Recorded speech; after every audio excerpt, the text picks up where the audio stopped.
Salam sejahtera Malaysia, denyut nadi suara rakyat bergema di channel ini. Jangan lupa tekan butang subscribe, like dan share. Malaysia kita punya, cintai Malaysiaku, kita jaga kita.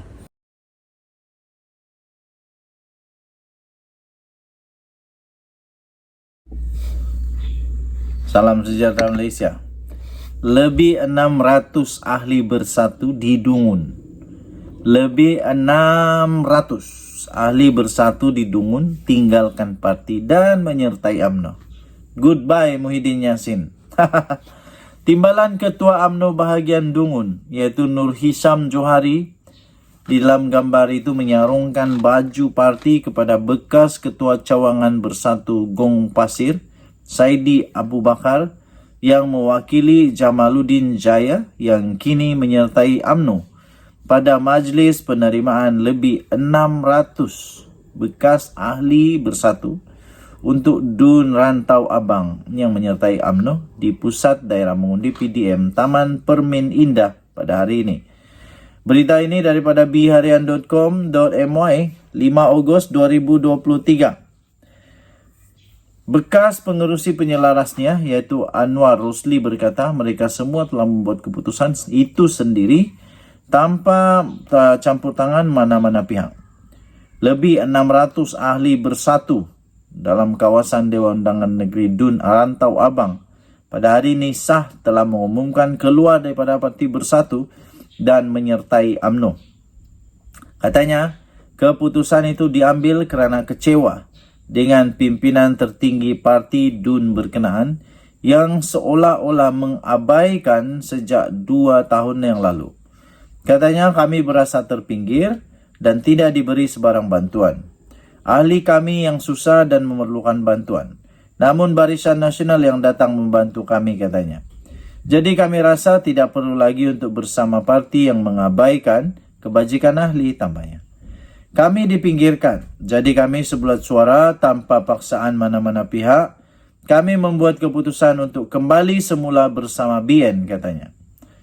Tambahnya lagi kami nampak hanya BN sahaja. Parti yang boleh membela nasib rakyat kerana kami sebelum ini pun adalah ahli BN tetapi bertindak keluar kerana sebab-sebab tertentu. Katanya pada majlis penyerahan borang keahlian UMNO di markas BN Taman Permin di sini pada hari ini. Bekas Ketua Bersatu Cawangan Balai Besar Jalaluddin Muhammad Zain menyerahkan lebih 600 borang permohonan bekas ahli bersatu itu kepada timbalan Ketua UMNO bahagian Dungun Nur Hisham Johari. Mengulas lanjut, Anwar berkata kebanyakan bekas ahli bersatu itu yang keluar daripada parti itu membabitkan kawasan Pusat Daerah Mengundi PDM Balai Besar dan Taman Permin Indah. Katanya keputusan untuk kembali ke BN dibuat kira-kira 3 bulan lalu apabila masing-masing mengisi borang keahlian UMNO sebelum diserahkan kepada kepimpinan tertinggi UMNO di bahagian Rantau Abang hari ini. Katanya, kami nekat selepas ini tidak akan meninggalkan BN dan membantu berkempen bagi calon, memastikan calon Dun Rantau Abang Muhammad Asri Muhammad menang pada pilihan raya Sabtu ini, katanya lagi. Denyut nadi suara rakyat bergema di channel ini. Nampaknya Muhyiddin berada dalam keadaan yang pening kepala lah. Bukan sedikit 600 orang. Ini boleh menyebabkan kemenangan besar kepada calon yang bukan daripada Perikatan Nasional. Kalau ada 600 itu cukup terlalu besar untuk pilihan raya negeri. Untuk Dun, 600 itu sangat-sangat boleh menggugat kemenangan. 600 sangat banyak. Jadi saya fikir ini satu tamparan yang hebat dan pendedahan yang teruk memalukan bersatu. Kita jumpa lagi. Bye. Salam sejahtera Malaysia, denyut nadi suara rakyat bergema di channel ini.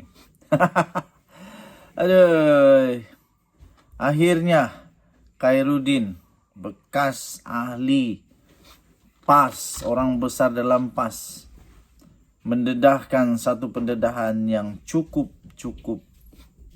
mengejutkan hadi awam. undi parti lain masuk neraka itu bercanggah dengan akidah. Adakah patut dikata kalau selain daripada undi parti parti PAS atau parti yang berkawan dengan PAS boleh masuk neraka? Saya tidak setuju. Saya yakin saya masuk surga. Jadi apapun parti yang saya undi, saya tetap yakin saya masuk surga. Apa kena mengena saya undi parti yang lain itu dengan saya masuk neraka? Kalau orang buat dosa takkan saya masuk neraka. Okey, jadi undi parti lain masuk neraka dan bercanggah dengan akidah. Ungkapan ayat undi parti lain masuk neraka yang dimainkan oleh segelintir ahli politik jelas bercanggah dengan akidah ahli sunnah wal jannah. Itu kata timbalan pengerusi Majlis Ulama UMNO iaitu Datuk Dr. Muhammad Khairuddin Aman Razali.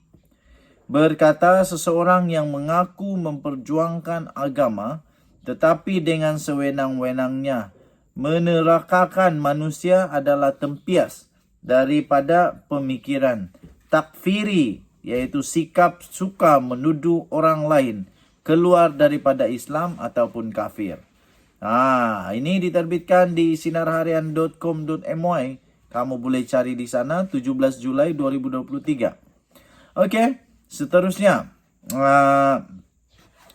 Saya tidak setuju kalaulah adanya kenyataan-kenyataan yang mengatakan bahawa selain daripada parti itu diundi boleh menyebabkan masuk neraka. Itu saya tak setuju.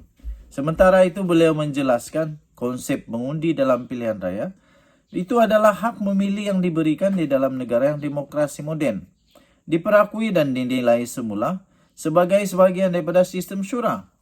Sesiapa yang mengundi seseorang calon dengan niat dan tujuan agar beliau menjalankan amanah seperti wakil rakyat yang menegakkan kebajikan, mudah-mudahan diberikan pahala oleh Allah SWT, katanya. Tambahnya lagi, secara umumnya setiap pengundi tidak mengundi untuk calon itu menjadi wakil rakyat yang menzalimi manusia, namun niat itu adalah rahsia di antara dia dengan Allah, katanya. Tambahnya lagi, kita hanya menyatakan hukum zahir bahawa mengundi adalah untuk melantik seseorang yang tugasnya adalah menegakkan kebajikan dan keadilan kepada rakyat, ujarnya beliau. Muhammad Khairuddin turut berkata sekiranya calon yang dipilih itu tersasar dan melakukan kezaliman, maka segala dosa itu ditanggung dirinya sendiri serta tiada kaitan dengan pengundi. Betul itu cakap tadi. Hal itu kerana katanya pada awalnya tidak mengundi untuk mewakil rakyat itu melakukan kezaliman dengan kejahatan, tetapi sekadar ingin menegakkan keadilan sebagaimana termaktub dalam perlembagaan. Katanya demikianlah rakyat tidak wajar terpedaya dengan fatwa songsang menerakakan seseorang pengundi yang memilih calon atau sesebuah parti berbeza dalam demokrasi pilihan raya, jelasnya lagi. Okey, jadi tuan-tuan dan puan-puan yang dihormati sekalian, saya Edwin The Twin TV, saya tidak setuju dengan kenyataan ini, iaitu undi parti lain masuk neraka. Saya tidak setuju kerana saya yakin saya masuk surga. Apapun terjadi dengan undi saya itu, saya tak yakin. Saya betul-betul tak yakin saya masuk neraka. Sebab saya memilih orang yang betul, saya rasa. Jadi kalau dorang buat dosa, itu hal dorang dengan Tuhan. Yang penting saya lakukan tanggungjawab saya sebagai rakyat Malaysia, dan saya tetap mendoakan supaya undi saya itu pada undi yang benar. Jadi saya tak setuju. Denyut nadi suara rakyat bergema di channel ini. Jangan lupa tekan butang subscribe, like dan share. Bye-bye. Salam sejahtera Malaysia. Ini satu berita yang amat buruk, amat kritikal dan mahadir yang baru saja keluar daripada IJN kerana jangkitan. Walaupun sudah tua betul, tapi memang syukurlah dia masih hidup, masih lagi kuat. Dan ya, kita ucapkan tahniah kepada doktor-doktor yang berjaya menyelamatkan nyawa bekas Perdana Menteri Malaysia yang sudah terlalu tua ini. Dan terbaru, habislah. Pada usia semakin tua, Mahathir nampaknya bukan mengumpul lebih banyak rakan, tetapi lebih banyak musuh yang menjadi musuh bagi dia. Kecuali Hadi Awang dan juga Muhyiddin Yassin yang tiba-tiba berbaik semula dengan Mahathir. Walaupun sebelum ini Mahathir pernah kata Mahathir pernah kata PAS adalah parti kafir. Lepas itu Muhyiddin Yassin pernah kata PAS adalah parti ajaran sesat, tapi mereka telah berdamai dan berbaik semula. Okey, terbaru. Mahathir penganjur utama sebar kenyataan provokatif berkaitan kaum. Itu dapatan daripada CIJ 2 Ogos 2023 diterbitkan di biharian.com.my. Okey. Bekas Perdana Menteri Tun Dr. Mahathir Mohamad muncul penganjur utama dalam menyebarkan kenyataan provokatif tentang kaum. Dapatan itu berdasarkan satu analisis awal pemantauan media sosial bagi pilihan raya negeri PRN 2023 di Malaysia melalui kempen Katakan Tidak pada Ucapan Benci yang dijalankan oleh Center for Independent Journalists atau CIJ dengan kerjasama Universiti Malaysia Sabah UMS dan Universiti Sains Malaysia USM. Hasil itu diperolehi berdasarkan pemantauan sepanjang 24 sehingga 30 Julai yang lalu. Mengulas lanjut daripada dapatan itu, pengarah eksekutif CIJ Watslahan Naidu, macam mana mau sebut ni, minta maaf, Wassahla Naidu berkata naratif Dr. Mahathir berterusan mencabar status quo bukan Melayu di negara ini dan mendakwa Malaysia bukan negara berbilang kaum, sebaliknya mendakwa ia adalah negara Melayu. Kenyataan sedemikian, katanya, sekaligus mencetuskan komen pengguna yang bersikap kritis atau mendukung posisi Dr. Mahathir.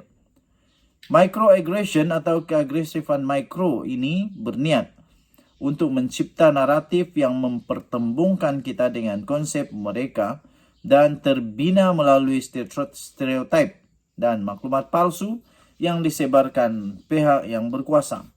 Hal ini berpotensi meminggirkan dan menindas kelompok lain berdasarkan hierarki kaum dan kekuasaan.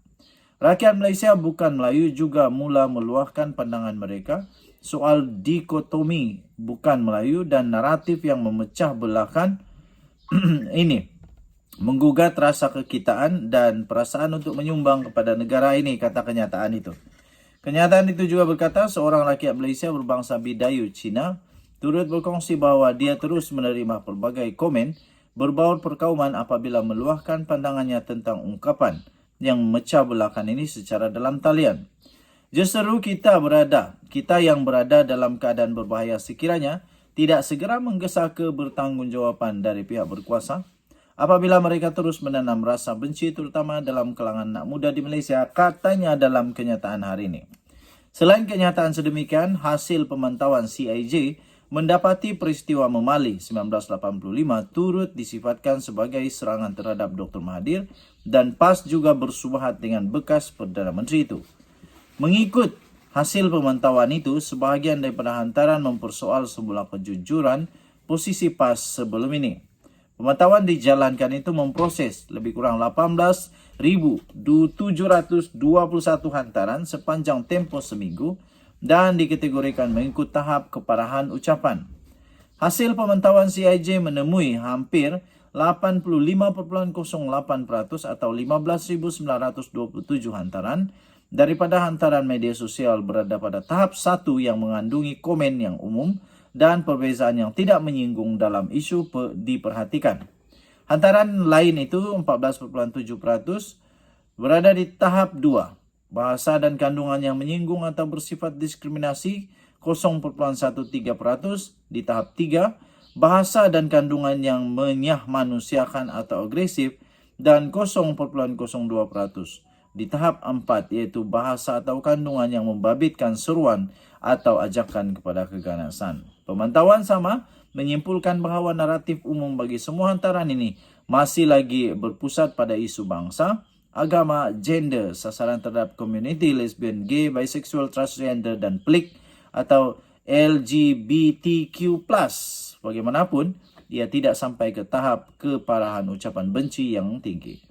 Selain itu, komen penjanaan penggunaan UGC berada di tahap 2 dan ke atas menunjukkan komen berkaitan perkauman, xenofobia, homofobia, transfobia terus dinormalisasikan tanpa ada sebarang mesej penolakan daripada pemimpin politik atau masyarakat. Dan jadi Suara Rakyat bergema di channel ini.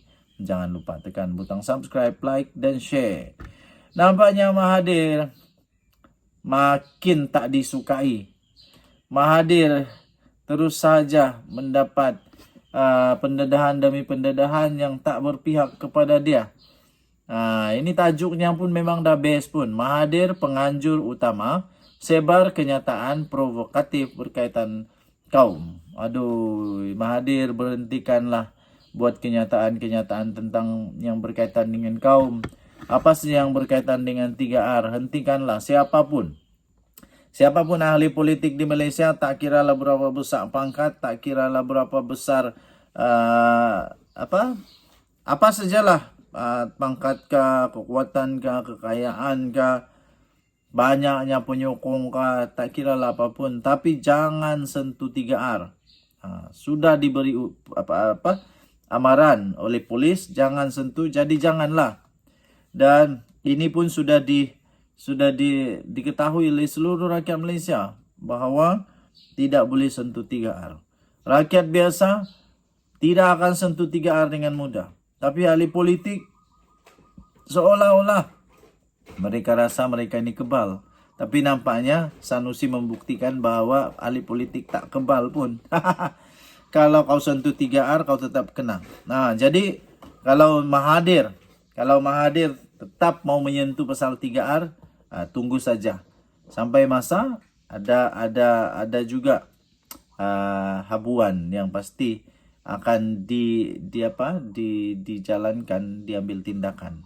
Dengan Nadi Suara Rakyat bergema di channel ini, kita doakan Mahathir terus sihatlah. Kita jumpa lagi, bye bye.